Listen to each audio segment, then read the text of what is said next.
Wipe the visor and adjust the 5-point harness. Grandpa, take a Viagra pill. It's time to get it on. Race Pro Weekly. It's showtime.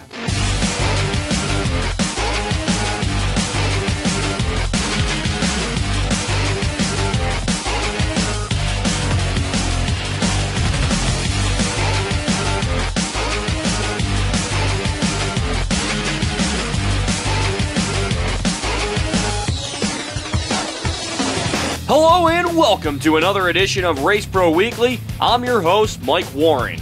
It was a Labor Day showdown as part of the Super Dirt Car Series. Let's head to the Weed Sports Speedway now with our opening highlight brought to you by Land Ho Maintenance.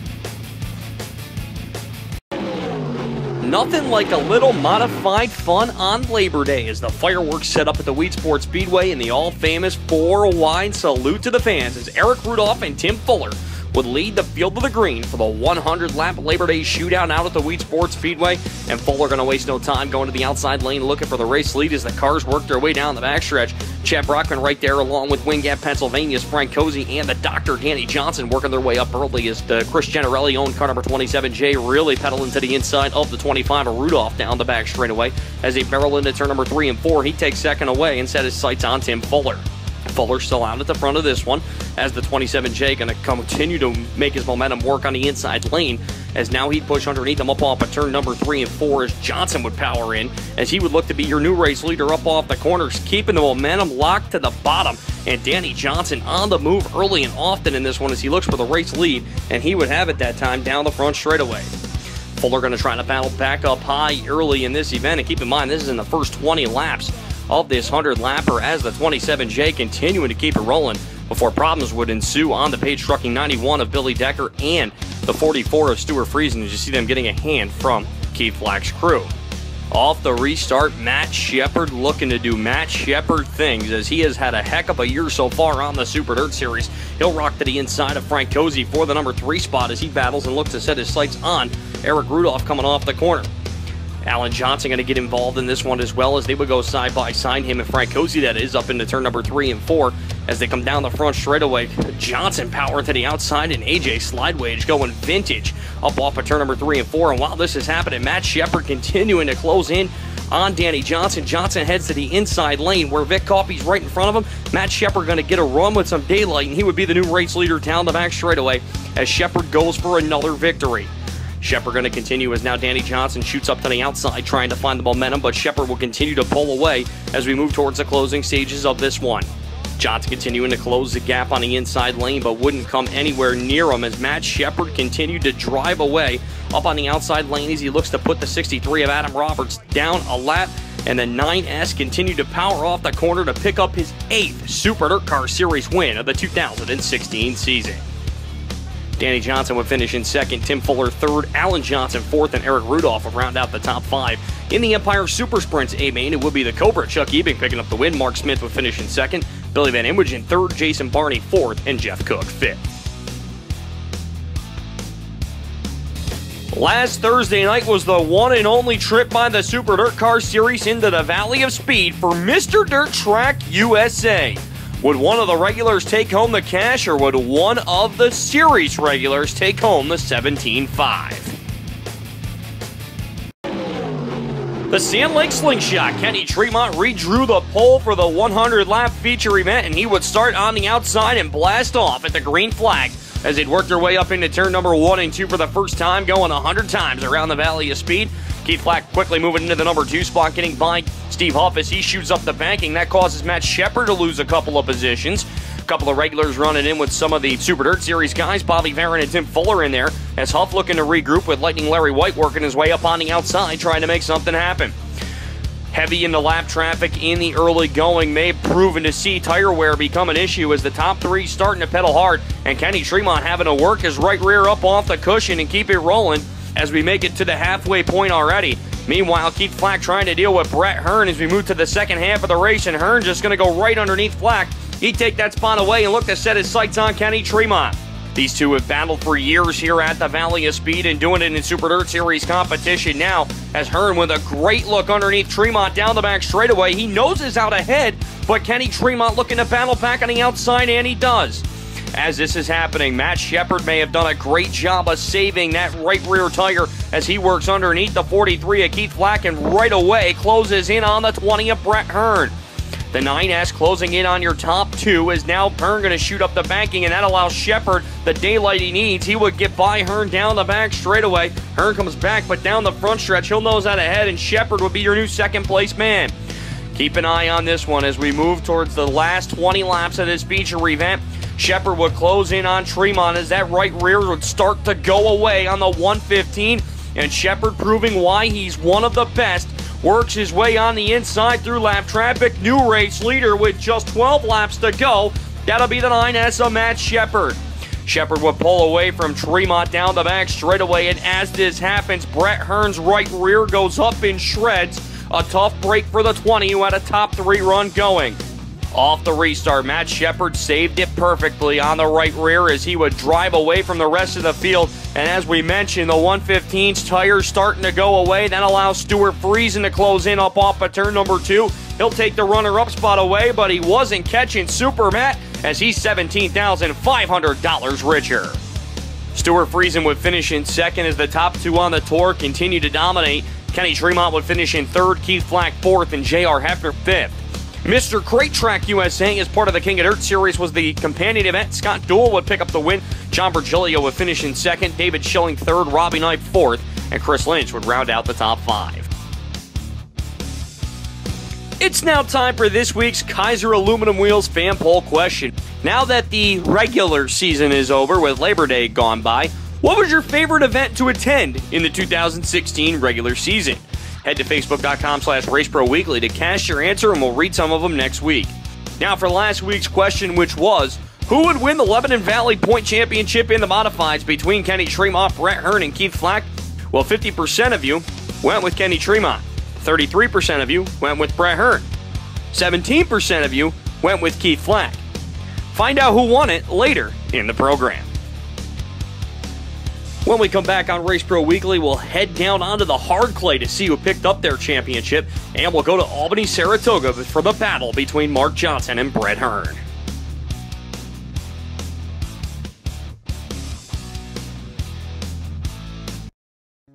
Reputable, reliable, results. That's what you get when you call Rick and the professionals at RCT Roofing. Quality service at fair prices. RCT gets the job done. Just like Nick Stone and the RCT Pro Stock. RCT Roofing, we've got you covered. I'm Brian from 1-800-GOT-JUNK. This is my main man Tom and my other main man Tom. You never know how much junk you've got until you move. Point to something you wish would disappear. Would it be possible to... It's gone! All you have to do is point.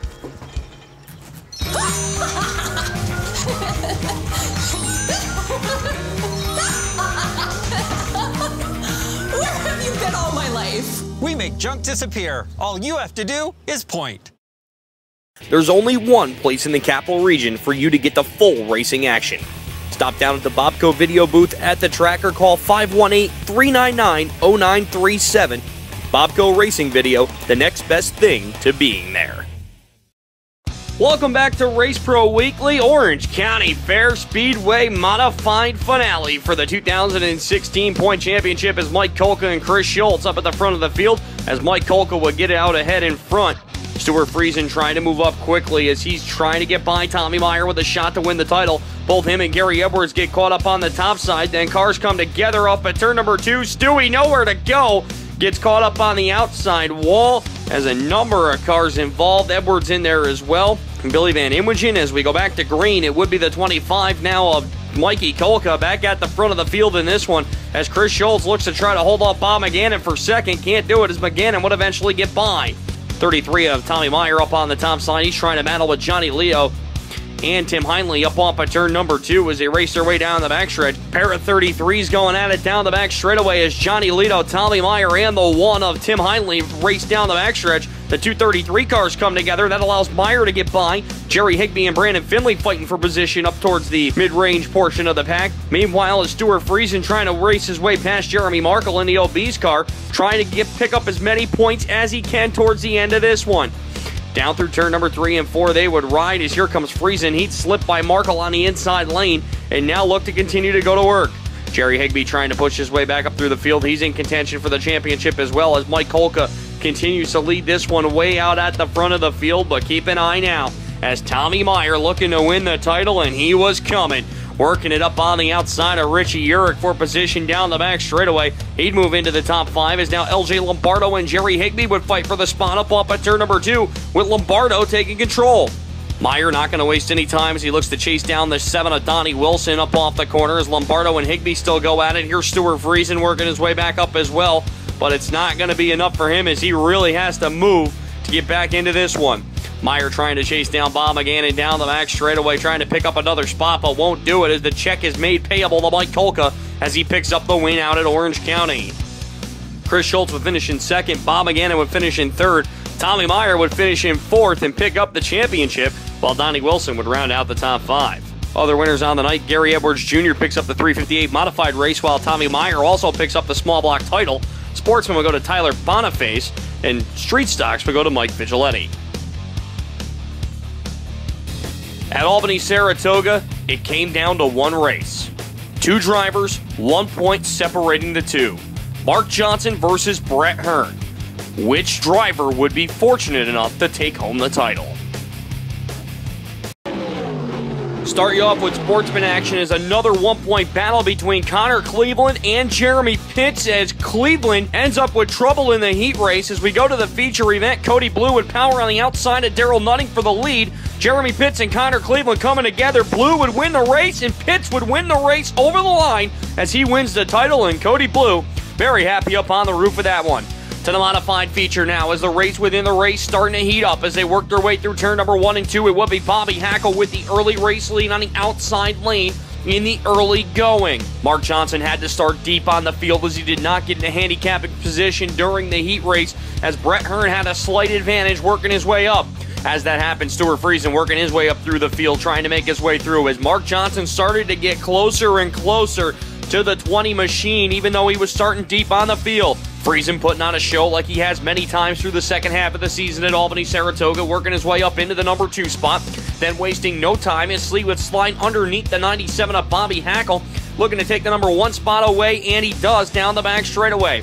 Meanwhile, Mark Johnson is caught up to the 20 of Brett Hearn, powers to the inside, looking to take the position away up off the corner, and he does. If the race would end at this time, he would be your 2016 point champion. Johnson would continue to put a few cars in between him and the Jet as they worked their way through as he pulled away from him. Now getting by Hector Stratton and Bobby Hackle for position up off at turn number 2. Meanwhile, Mark Keselowski and 115 of Kenny Tremont are battling. Tremont getting by Keselowski was huge as Craig Seeley goes around with just 7 laps to go in the feature event, and that would set up a caution and bring Brett Hearn right behind the 3J. Off the green, Friesen would take control of the lead, and I'll settle this one for you. Friesen would win the race as the 3J would move it to the inside of turn number 3 and 4, now putting Mark Keselowski in between him and Hearn. Johnson would keep the 1 car in between him and the Jet as they work their way down the back straightaway. Now on the last lap, Johnson bobbles a little bit and Hearn going to get a little bit of momentum. As I mentioned, Friesen going to take the checkered flag, but one last-ditch effort for Brett Hearn. He brings it within a half a car length, but Johnson is your 2016 champion. Friesen would grab the victory. Mueller would finish in 2nd, Kenny Tremont 3rd, Mark Keselowski 4th, and Mark Johnson, by virtue of the 5th place finish, will pick up his first career championship at the Great Race Place. Other winners on the night, Cody Blue picking up the win in the Sportsman, Limited Sportsman to Nick Freddo, Pro Stocks to Walt Brownell. Then you'd see Josh Coonrad pick up another win in the Street Stocks, 4-cylinder single cam to Ben Grant, and surprise, surprise, Steve Ryan picking up the win in the dual cam. With 2 weeks to go at Accord, Danny Creedon was looking to try to track down Anthony Borrego in the point standings. Would he be able to shave off a little bit of the deficit? To the Ulster County Bull Ring we go as Chad Lodice and Kenny Ferry are going to lead the field to the green flag as Ferry are going to take the early race lead up off of turn number 2 as the field with sail panels going to dial it in off the corner. Danny Creedon on the move early in this one. Iron Mike Rickey and Scott Ferrier come together down the back straightaway. They'll jingle a little bit as there's Anthony Perego trying to move up as the caution comes out for Chad Lodice and the 51R of Brad Rohow. Off the restart, Perego, the point leader, trying to make things happen as Iron Mike Rickey right there as well with Creedon already up towards the front of the field in this one. He's going to work his way around Brett Graham on the outside for the number 2 spot and set his sights on Kenny Ferrier up through turn number 1 and 2. Ferrier takes a bit of a wide line. That's going to allow Creedon to come up and slide him off at turn number 4. New race leader, the 16X, as they go down the front stretch. Perego trying to chase down Iron Mike Rickey and pick up a couple more points on the grid. But Rickey now working on Scott Ferrier again while the 55 of Perego right there on the back bumper. He gives him a shot in the back bumper, to say the least, up off of the corner. Perego still trying to get by Ferrier. Here's Showtime Danny Tyler in there as well as he tries to fight his way up through the field, but just can't do it as Dom Roselli and Lodice come together in 3 and 4. That would set up another restart where Creedon would pull away from the field. Iron Mike Rickey and the 55 of Perego in the top 5 trying to battle for as many points as they can get here with just one race to go following this one. The 76 powers to the inside trying to get by Brett Graham for position. He would do it, and he would be your new 4th place man as Showtime Danny Tyler still trying to work his way up through the field, but a great run in front of him as the cars continue to fight. Perego tries to dive underneath the 46 of Brett Graham up through turn number 2 and down the back straightaway, but they weren't catching Danny Creedon as the young gun picks up the win in the feature at Accord. Kenny Ferrier would hold on for a strong second. Mike Rickey would finish in 3rd. 4th is Anthony Perego. And rounding out your top 5 would be another Ferrier. That's Scott Ferrier. Sportsman win would go to Jimmy Wells. Rookie sportsman to Jim Krause. Livy Johnson would pick up the win in the Pure Stocks. Larry Rickey in the Wingless Sprints. And Hunter Lapp in the Junior Slingshots. Coming up on Race Pro Weekly, we'll head to the Ridge to see who would pick up the final feature event of the season there, and we'll go to Lebanon Valley to see who picks up the 3-way battle for the crown.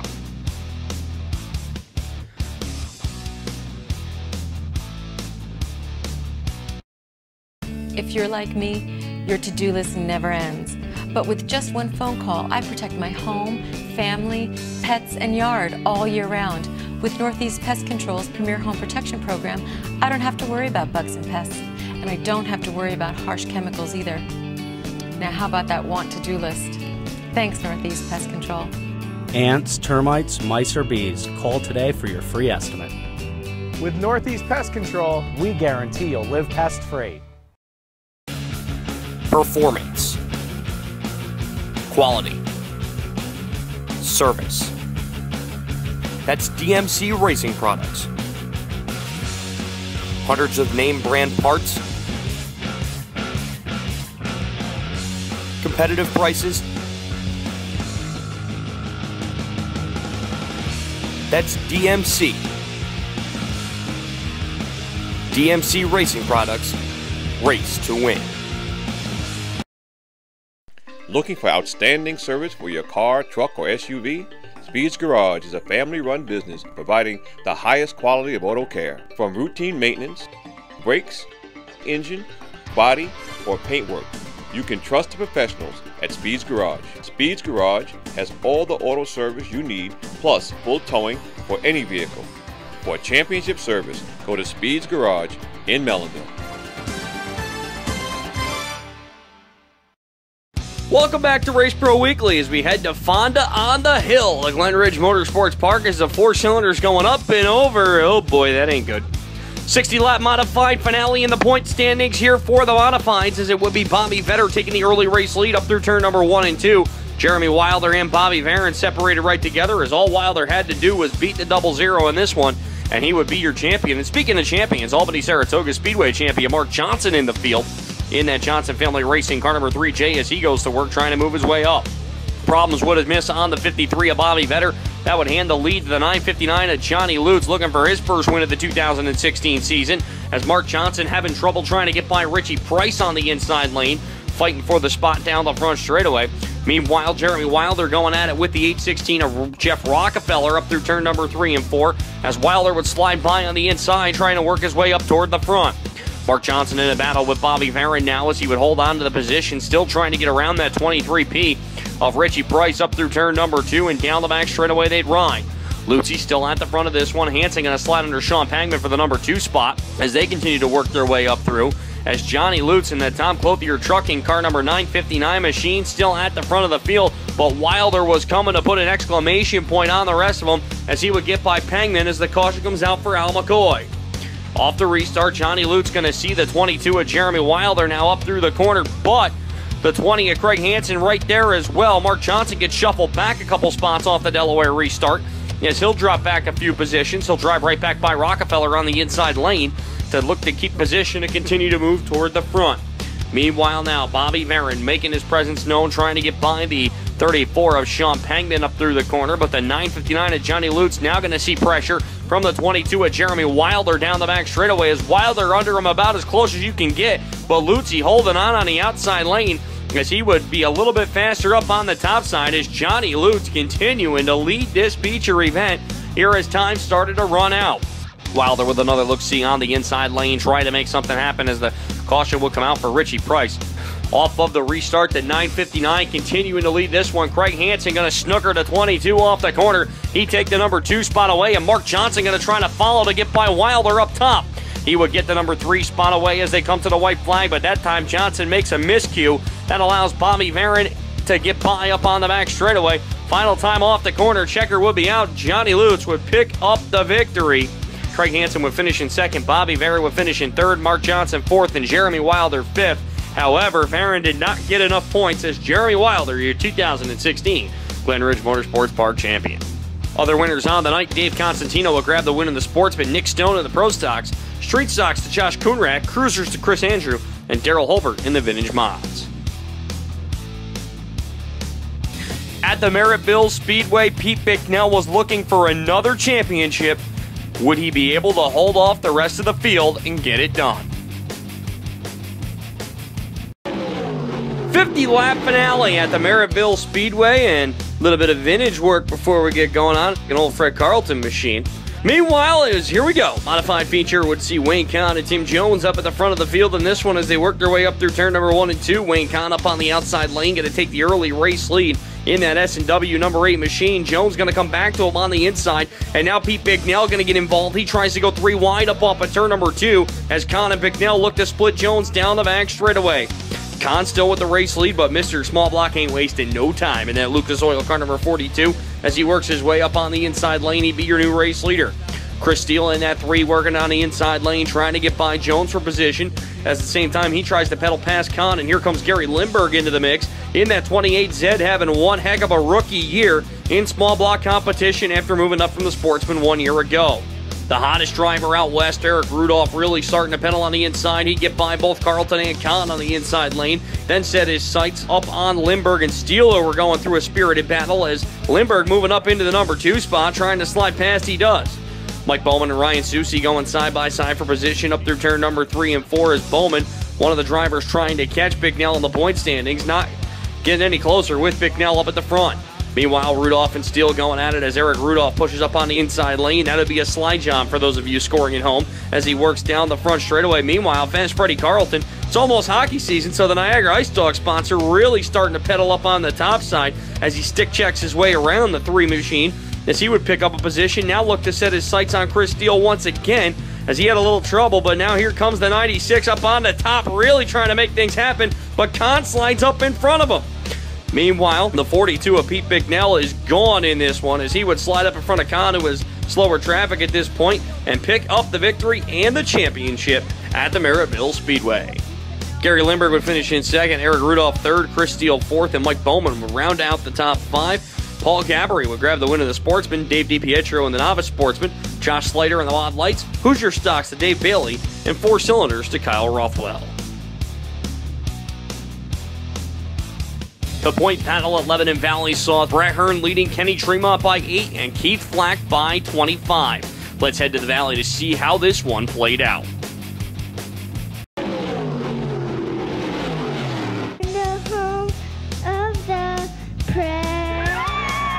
Great rendition of the national anthem by Delana Bacchetti as the Modifieds would go green in the finale at the Valley of Speed as Denny Soltis would take the early run up into turn number 1 and 2. He'd be pressured by Elmo Reckner. Meanwhile, Brett Hearn and the 115 of Kenny Tremont right together as Becchetti kind of sandwiches Tremont up against the outside wall. Off of the corner they would ride as Becchetti on a man on a mission, looking to go back-to-back as he works underneath Brett Hearn up into turn 1 and 2. Meanwhile, here's Kenny Tremont working up on the top side of Brett Hearn, trying to get by him. He would successfully do that, but needs to put a bunch of cars in between the two to have a shot at the title, and he was on the move early, taking no prisoners. He works under Propello to put 2 cars in between himself and Hearn. Becchetti would be on the move even more as he tried to go back-to-back, also trying to pick up his 3rd win on a holiday weekend, as Hearn continuing to pick cars off one by one behind Tremont as he would get by J.R. Hefner for the position. The 3rd point getter, Keith Flack, pretty much needs to win this feature event and have a little bit of help. He's doing his part. He's already up to the number 3 spot past Mike King, and Andy Becchetti going to follow on the inside lane as he would dive up in front of the 55 and take the number 4 spot away, with Tremont looking to follow behind him. Keith Flack in slower traffic trying to run down the 42 of Kyle Sheldon as he would close in on him through 3 and 4, as now Kenny Tremont really pushing, but Brett Hearn right on his back bumper now, as Tremont with a lot of work still to do, as he may have needed to win this race. The 42 of Sheldon shoots up the banking. That allows Flack to drive on right by him. Becchetti going to follow. Meanwhile, that's going to see the 115 try to get by Sheldon as well and put a couple points between him and Hearn up through turn number 3 and 4 that time. Elmo Reckner still holding on to the race lead, but Keith Flack with a head of steam down through turn number 3 and 4. Gonna pull a Flack-style slide job on him up at turn number 4, and he would be your new race leader. Flack doing everything he can to take home the title. Reckner and Becchetti would still run in spots number 2-3 as they work their way into the west end, as now Becchetti works underneath Reckner to try to take 2nd away. He does, as he would slide job off through turn number 2 as Becchetti looks to go back-to-back. Meanwhile, Keith Flack will continue to lead this one with just a handful to go, but all of a sudden, the title hopes in Tremont Nation were going to be dashed as Brett Hearn drives underneath the 115 of Kenny Tremont, which would put himself in contention to win. The 43 of Keith Flack would pick up the win in the feature finale at the Valley of Speed. That would set Becchetti to finish in 2nd, Reckner in 3rd, Brett Hearn in 4th, taking home his 11th track championship, and Kenny Tremont to round out the top 5. In the 358s, it would be Chad Jesio. John Virgilio grabbing the win in the Held Over Sportsman feature. Pro Stocks would go to Jay Corbin as Rob Yetman would take home the championship. And trust me, it was a little bit of a roof dance there. Phil Sherman pick up the win in Pure Stock number 1, Dom Denyu in Pure Stock number 2, and Gary O'Brien in Pure Stock number 3. When we return on RPW, we'll head to Can-Am to see if anybody could beat Billy Dunn and give out our NISCA Performer of the Week. You won't want to miss it. Keep it locked right here.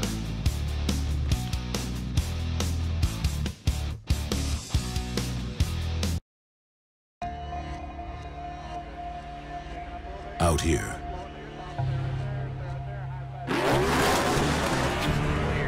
seconds mean everything. That's why, in here, we work so hard to shave them. When a second matters, science matters. Mobil 1, energy lives here.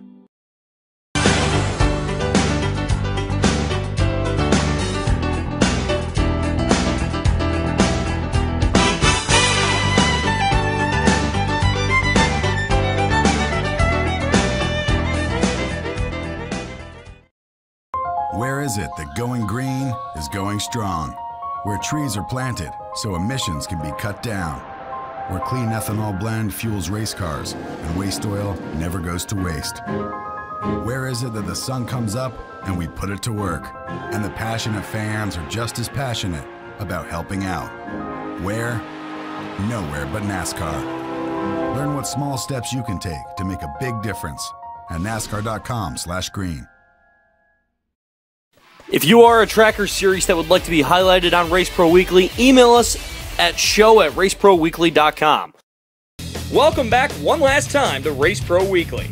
At the Can-Am Speedway, well, everything was about done on the season, and I spelled that D-U-N-N. Would Billy Dunn be able to pick up another win? Todd Stewart and Brady Gilton lead the field to the green for the finale. The 35-lap final point race at the Can-Am Motorsports Park, as it would be Stewart with the early race lead. Here comes Billy Dunn working it underneath the 93 of Ryan Bartlett right away, and then going to go toe-to-toe with Josh Van Brocklin for a number of laps here in this event as he's going to power to the inside, but Van Broecklyn going to come back up high as they ride behind the 39 of Tyler Bartlett. Van Broecklyn going to try to use the outside lane to get by Bartlett down the front straightaway that time, but just couldn't do it as Dunn's going to move up a lane higher, see if he's got anything for him. Dunn now going to work around the 39 machine up off of turn number 3 and 4 as Van Broecklyn had already gotten by, but Dunn not wasting any time. Meanwhile, Stewart would continue to lead this one, but here comes Brady Gills trying to close in, and Billy Dunn got by everybody else as he works his way through turn number 3 and 4, trying to close the gap as he currently sits in third. Stewart still with the race lead. Gill right there trying to move to the inside lane and get him, but as they race, here comes Billy Dunn working it up off the cushion as he's going to dance up on the top side, Patrick Swayze style, up off the corner to see if he's got anything for him up at turn number 4. They come down the front stretch. Stewart still with the lead. Gill right there. They're almost 3 wide for the battle. Now Dunn going to power up to the top side. He pulled a half a car length within the 19. Wouldn't be too long until Dunn got the advantage he needed, going 3 wide down the front stretch. And through turn number 1 and 2, new race leader, it would be Billy Dunn.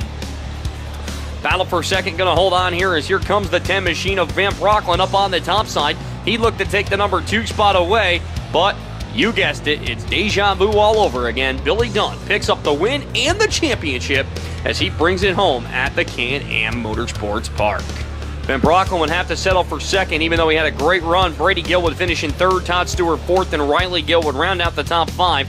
Other winners on the night in the Sportsman, it would be Dave Rogers. Sean Shaw would pick up the win in the Novice Sportsman. Pro Street would go to Sean Kirby. Chuck Monica in the Thunder Cars, and Kyle Simpson would grab the win in the Enduro. Last Thursday night, $17,500 went into Matt Shepard's bank account. Our own Fast Eddie caught up with the top 3 drivers in the Mr. Dirt Track USA event.